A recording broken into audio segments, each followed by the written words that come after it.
বিএনপির স্থায়ী কমিটির সদস্য ও সংসদ সদস্য ডক্টর আব্দুল মঈন খান বলেছেন, শহীদ রাষ্ট্রপতি প্রেসিডেন্ট জিয়াউর রহমানের অবদানের স্বীকৃতিস্বরূপ তার নামে একটি গবেষণা প্রতিষ্ঠান এখন সময়ের দাবি।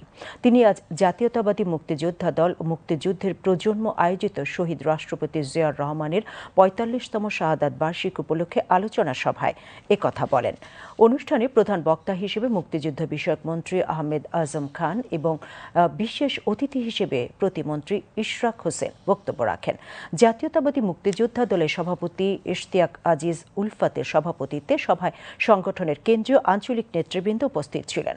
সভায় মুক্তিযুদ্ধ বিষয়ক মন্ত্রী বলেন, শহীদ রাষ্ট্রপতি জিয়াউর রহমানের শাসনামলে দেশ সমৃদ্ধির ও সম্মানের দেশে পরিণত হয়েছিল এবং বর্তমান সরকার আগামী ৫ বছরে দেশকে সুদৃঢ় অর্থনীতির উপরে প্রতিষ্ঠিত করার লক্ষ্যে কাজ করছে।